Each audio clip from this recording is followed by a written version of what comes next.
बोली देवाधिदेव 1008 महावीर भगवान की जय। संत श्रोमणी आचार्य गुरुवर श्री विद्यासागर जी मुनि महाराज की जय। परम पूज्य 108 मुनिवर श्री प्रज्ञा सागर जी महाराज की जय। द्वादशांगिन वाणी माता की जय। अहिंसामय विश्व धर्म की जय।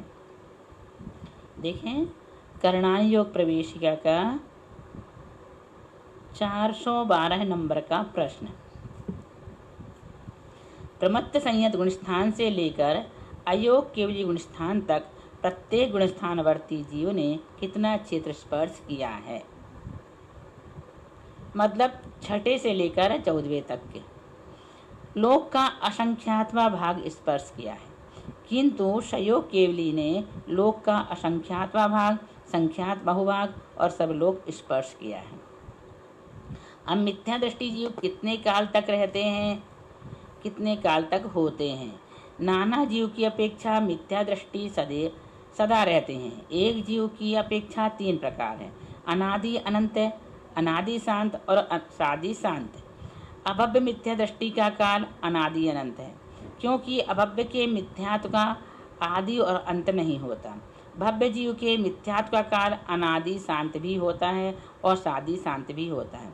सादि शांत मिथ्यात्व का काल जघन्य से अंतर्मुहूर्त है, क्योंकि कोई सम्यक मिथ्या दृष्टि अथवा असंयत सम्यक दृष्टि अथवा संहिता संयत अथवा प्रमत्त संयत जीव मिथ्यात्व को प्राप्त होकर और अंतर मुहूर्त काल तक मिथ्यात्व में रहकर पुनः सम्यक मिथ्यात्व को या असंयत सम्यक्त को या संयमा संयम को अथवा अप्रमत्त संयम को प्राप्त कर सकता है।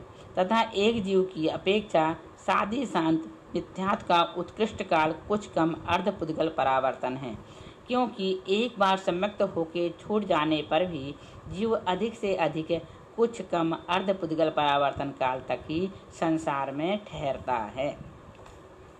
अब देखो 414 नंबर का प्रश्न है, साधारण सम्यक दृष्टि जीव कितने काल तक होते हैं।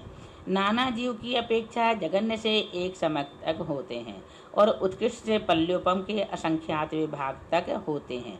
खुलासा इस प्रकार है कि पल्योपम के असंख्यात भाग मात्र उपशम सम्यक दृष्टि जीव उपशम सम्यक के काल में एक समय मात्र शेष रहने पर एक साथ साधारण गुणस्थान को प्राप्त हुए और एक समय तक साधारण सम्यक दृष्टि रहकर दूसरे समय में सबके सब मिथ्यात्व में चले गए। उस समय तीनों लोकों में कोई भी साधारण सम्यक दृष्टि नहीं रहा।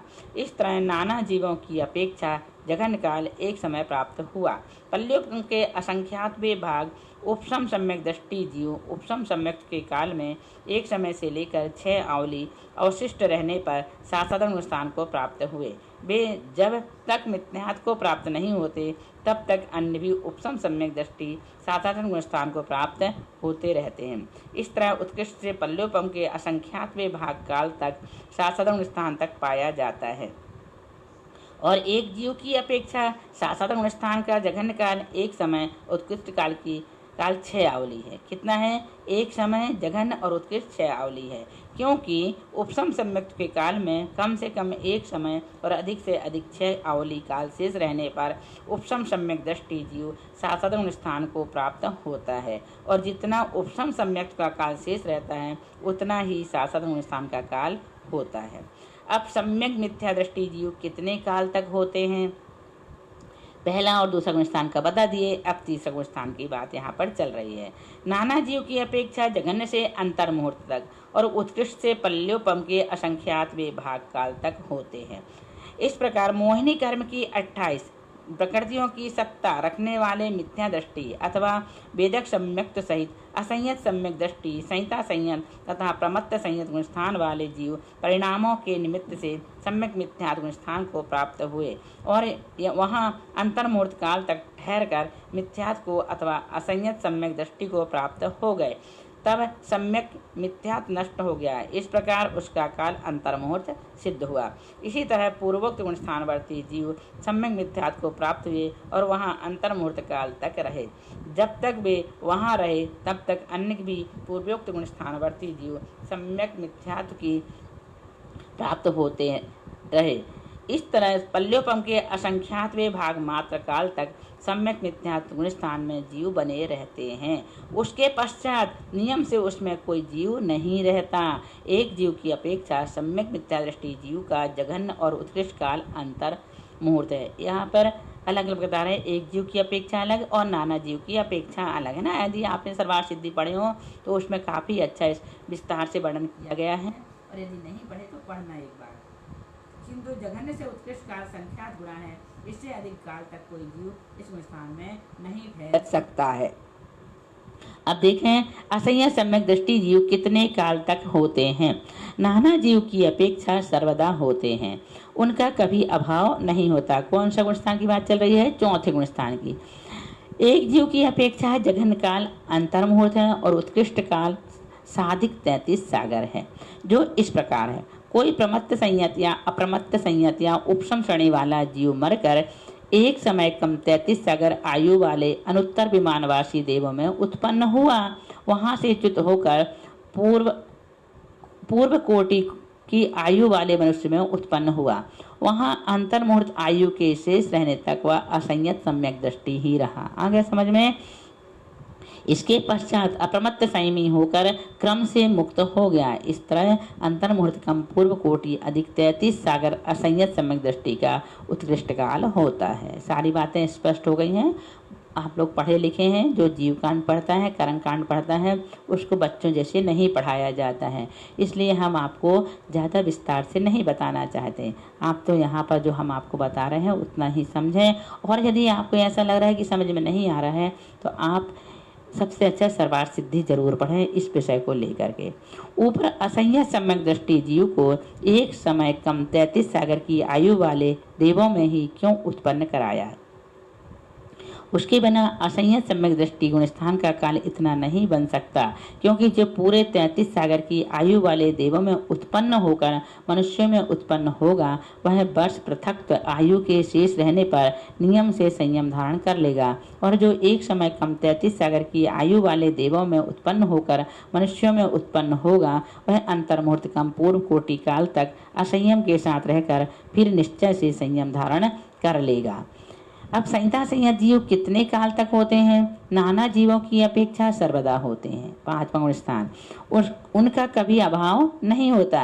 एक जीव की अपेक्षा जघन्य काल अंतर्मुहूर्त है और उत्कृष्ट काल कुछ कम पूर्व कोटि वर्ष है, जो इस प्रकार है। कोई त्रियंच्या मनुष्य मिथ्या दृष्टि संगी पंचेंद्रिय पर्याप्तक सम्मूर्छन त्रियंचों में उत्पन्न हुआ, सबसे लघु अंतर्मुहूर्त काल में पर्याप्त होकर विश्राम लेता हुआ विशुद्ध होकर संयमा संयमी हो गया, और पूर्व कोटि काल तक संयमा संयम को पालकर मरकर देव हो गया, तब संयमा संयम छूट गया। इस तरह आदि के 3 अंतर्मुहूर्त कम पूर्व कोटि प्रमाण संयमा संयम का उत्कृष्ट काल है। अप्रमत्त संयत और अप्रंत संयत जीव कितने काल तक होते हैं? नाना जीवों की अपेक्षा सर्वदा होते हैं। इनका एक क्षण के लिए भी अभाव नहीं होता, कभी भी अभाव नहीं होता। किसका? प्रमत्त और अप्रमत्त का। एक जीव की अपेक्षा प्रमत्त और अप्रमत्त संयत का जघन्य काल एक समय और उत्कृष्ट काल अंतर्मुहूर्त है, जो इस प्रकार है। कोई अप्रमत्त संयत एक समय आयु शेष रहने पर प्रमत्त संयत हो गया और एक समय तक प्रमत्त संयत रहकर मरकर देव हो गया। इसी तरह कोई प्रमत्त संयत एक समय आयु शेष रहने पर अप्रमत्त संयत हो गया और एक समय तक अप्रमत्त संयत रहकर मरकर देव हो गया। इस तरह प्रमत्त और अप्रमत्त गुण स्थान का जघन्य काल एक समय होता है और एक अप्रमत्त संयत प्रमत्त संयत होकर और अंतर्मुहूर्त तक वहाँ रहकर मिथ्या दृष्टि हो गया, और एक प्रमत्त संयत अप्रमत्त संयत होकर और एक अंतर्मुहूर्त तक रहकर प्रमत्त संयत हो गया। इस तरह से दोनों का उत्कृष्ट काल अंतर्मुहूर्त होता है। अब देखो चारों उपसम श्रेणी वाले जीव कितने काल तक होते हैं? चारों उपसम श्रेणी पता है ना कौन कौन से गुण स्थान होते हैं? 8, 9, 10 और 11 हम बता चुके हैं ना। तो ये चारों उपसम श्रेणी वाले जीव कितने काल तक होते हैं? नाना जीव की अपेक्षा जघन्य से एक समय और उत्कृष्ट से अंतर्मुहूर्त तक होते हैं, जो इस प्रकार हैं। उपसम श्रेणी से उतरने वाले अनिवृत्तिकरण उपशामक जीव एक समय आयु शेष रहने पर अपूर्व कर्ण स्थान वर्ती हुए और एक समय तक वहां रहकर दूसरे समय में मरे और देव हो गए। इस तरह अपूर्व कर्ण उपशामक का जघन्य काल एक समय हुआ। इसी तरह शेष तीनों उपशामकों का जघन्य काल भी जानना। विशेष इतना है कि अनिवृत्तीकरण और सूक्ष्म सांप्राय गुण स्थानवर्ती उपशामक जीवों का एक समय काल उपशम श्रेणी पर चढ़ते और उतरते हुए दोनों प्रकार से होता है, किंतु उपशांत कषाय उपशामक का एक समय काल चढ़ते हुए जीवों की अपेक्षा ही होता है। उत्कृष्ट काल इस प्रकार है। अब देखो, अनेक अप्रमत्त संयत जीव का तथा उपशम श्रेणी से उतरने वाले अनेक अनुवृत्तिकरण स्थानवर्ती जीव अपूर्वकरण उपशामक हुए। जब तक वे उस गुण स्थान में रहे तब तक अन्य भी चढ़ते उतरते हुए जीव अपूर्वकरण गुण स्थान में आते रहे और अंतर मुहूर्त काल तक बने रहे। इसके पश्चात अपूर्वकरण में कोई भी जीव नहीं रहा। इसी तरह तीनों उपशामकों का उत्कृष्ट काल समझ लेना चाहिए।